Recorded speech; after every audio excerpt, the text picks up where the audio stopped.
Mireu que faig xerrades cada dia a tots els països del món. Mai a la vida havia estat tan emocionat. He plorat, de veritat, veient els noms dels consellers. Em costa parlar. Ara, com que sé que estem en un país on hi ha gent que se'n va a la presó per fer tuits o cançons o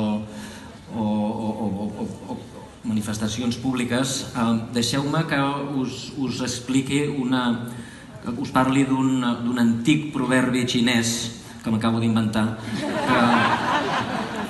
que descriu una mica el que jo crec quin és el camí. Quan hi havia la dinastia Qiang fa milers d'anys, hi havia un grup d'abelles que estaven tancades en una botiga de porcellana, i aquestes abelles miraven des de dins, miraven que la vida que hi havia fora. Aquesta botiga de porcellana estava vigilada per un toro. Això no té res a veure ni amb Catalunya ni amb Espanya, és la Xina dels Qiang. Unes quantes abelles miraven a fora i veien com vivien les altres abelles en llibertat i deien jo vull el mateix.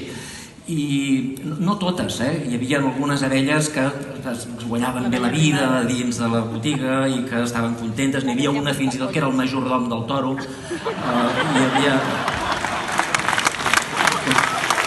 També hi havia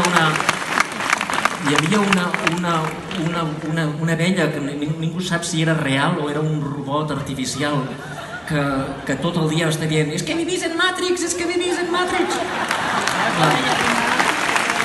Total, les abelles volien, hi havia unes quantes que volien sortir i van dir escolta'm, aquí hem de parlar amb el toro perquè ens obre la porta, i van anar a parlar amb el toro i van dir escolta'm, tu que ets l'amo d'això, pots obrir-nos la finestra, la porta, era un finestrall de vidre molt gran. I el toro va dir que no, i de sobte uns quants se'n van adonar, unes quantes abelles es van adonar que no és que no volgués, és que no podia. Els toros no tenen dits, no poden obrir les portes. I llavors uns altres que van veure que això era impossible, que parlar amb el toro, raonar amb el toro era impossible, van tenir una gran idea. Van dir, mira, aquí l'única manera és anar per darrere del toro, darrere del toro hi ha unes coses que pengen, i el punxem. I ho van fer. Una de les coses que menys tolera el toro és una cosa que es diu votar. I li van fotre al toro, el toro es va tornar boig i va començar a córrer per la botiga i va trencar els gerros, uns gerros antics que eren de l'any 1978, d'abans de Crist, van trencar un gerro que es deia democràcia, va trencar el gerro que es deia monarquia, va trencar el gerro de la separació de poders, va trencar el gerro de la separació entre el quart poder, la premsa i l'Estat. S'ho va carregar tot el toro i a sota del gerro van veure que no eren de ceràmica. Van sortir uns gerros més lletjos que hi havia, que estaven just de sota, que eren de la dinastia anterior. Però el toro, la idea era que el toro anés i ell sol es carregués el vidre perquè poguessin sortir. El toro s'ho va carregar tot, però el vidre encara no se l'han carregat. I aleshores les abelles no sabien què fer, i llavors hi havia un grup d'abelles que van dir a veure, hem de tornar a parlar amb el toro, hem d'ampliar la base de les abelles. I van dir no.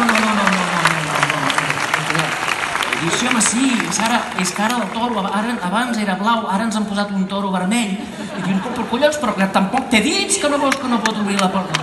L'única manera és tornar a fotre allò i que es torni boig. I és al contrari, si deixem que el toro es calmi, tornaran a posar en pegamento i medio tots allò i tornaran a semblar una botiga de ceràmica. Les altres botigues de ceràmica d'Europa estan ja veient que la volen fer fora de l'associació de botigues de ceràmica perquè no és autèntica, no? I ara estem en aquest debat. Mai jo no sé com va acabar aquesta història. És una història antiga, no sé com va acabar. Però tot això us ho explico per l'antic proverbi xinès. L'antic proverbi xinès diu: si tu vols llibertat, els collons dels toros has de tocar.